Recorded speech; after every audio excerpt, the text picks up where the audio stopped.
Hi everyone, welcome to Unicorn Activities. Darshana here, and after a long break I could make a video on very important topic.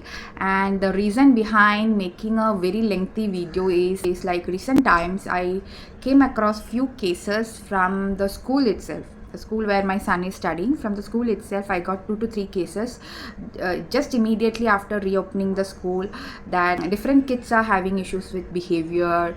A lot of hyperactivities are being observed and the parents were referred to talk to me. So in my WhatsApp group also these queries keep on repeating, like how to manage classroom setting, how to manage school behavior and hyperactivity. So this is something like a very big topic which need a detailed discussion on each and every areas to be covered. But I have to make a quick video on this because there's something need to be answered to the parents who were asking me these queries. So we will be talking about few areas that need to be worked out if your child is having issues with school sitting behavior, classroom behavior and hyperactivity. So let's come into the topic. So before getting into the video, if anyone is new to my channel, do subscribe and do share. So helping a child with ADHD, ASD and hyperactivity kid for general classroom setting, this is the topic that we are going to discuss. So first area that we will be covering is visual support.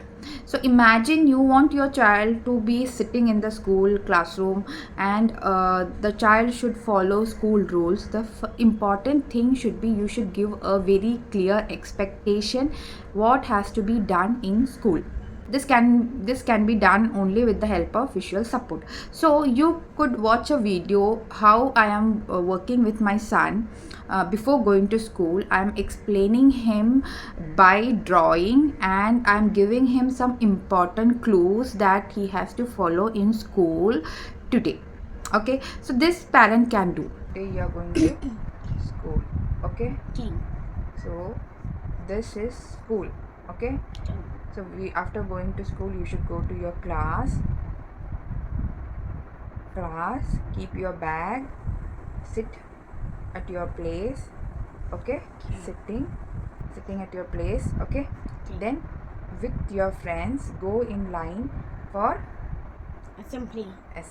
Okay, while standing in assembly you have to stand in line. How? Quiet. So first rule is quiet. First rule is standing Quiet. Okay, now hands should be behind, hands behind, standing quiet. Okay, okay. Right. Then no touching others. No touching others. After assembly go back to your class, sit at your Place. Okay, then when teacher comes and take attendance. Okay, Vaishnav, Present, madam. yes. So when madam is taking attendance you should say Present, madam. present, ma'am. After madam is teaching each period, English, EVS, Maths, whichever subject madam is teaching, you should pay attention. Okay, then listen properly, sit quietly. Learning will happen good. Okay, take your notes fully. If you're talking, then your notes will be incomplete. If your notes are incomplete, will you be able to study? No. So you have to take notes properly. Okay, right. Now if you're having computer class, PT class or any other class, you should go there and be a good boy. Okay, in PT class you should be playing with all kids together. After PT class you should come back to your class. Okay, so home you have to put star here. Okay, for your good behavior in class. How you are going to ask permission? Look at the teacher.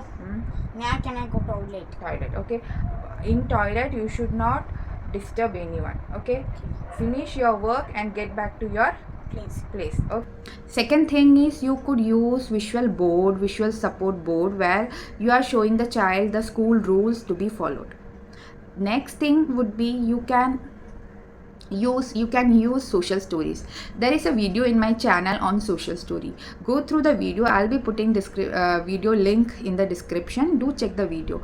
So in the social story plays a very important role, because in social story we are giving child a clear expectation which positive behavior child has to do. Make sure to do not include any kind of negative behavior in social story.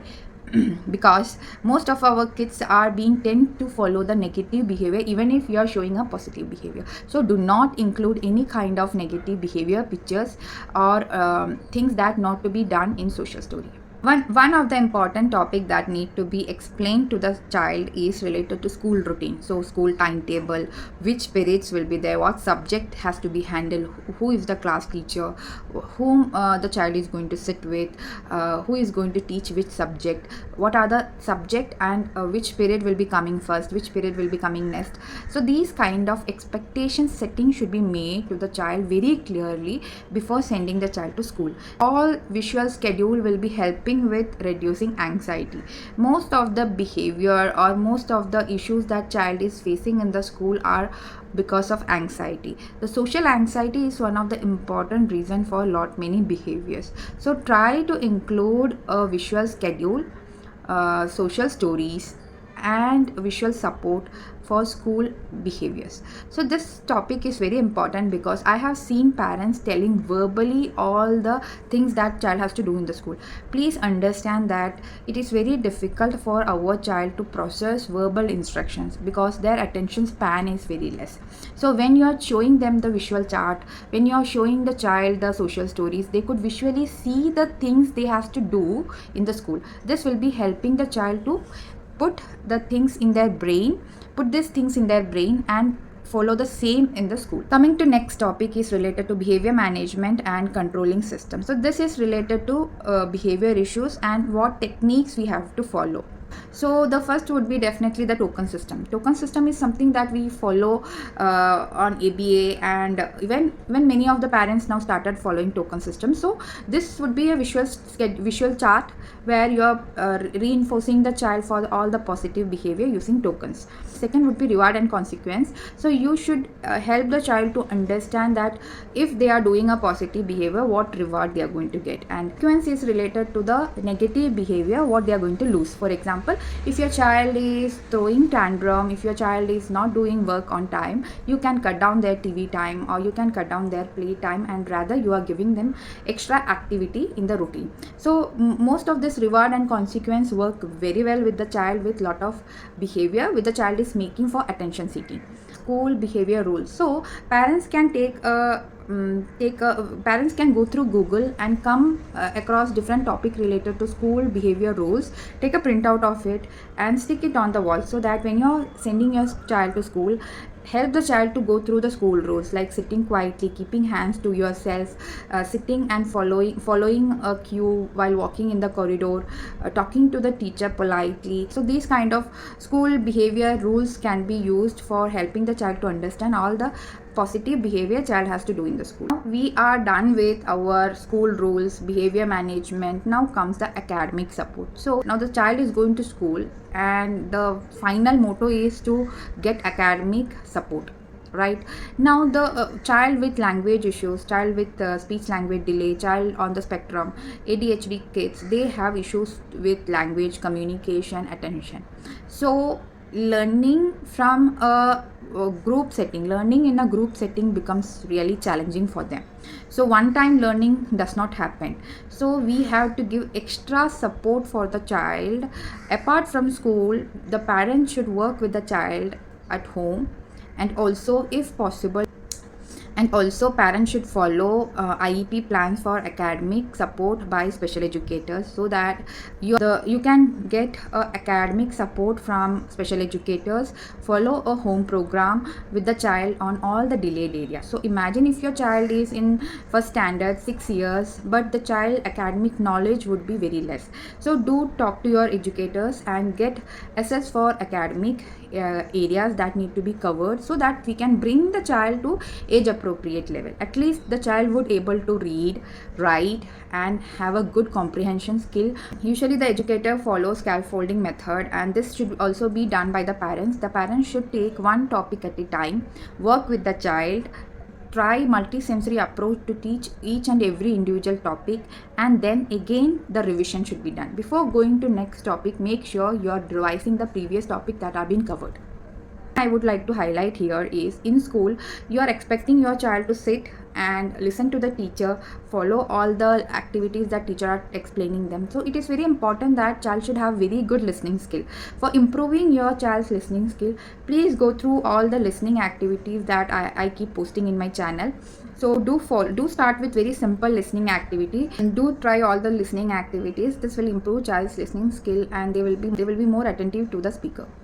Can keep different activity books, and you can keep different activity books and story books which your child can do in free period, or whenever the child is distracted, you can give this book. The teacher or educator, or even if the parent is a shadow teacher, then they can give these books to the child to improve their sitting skill.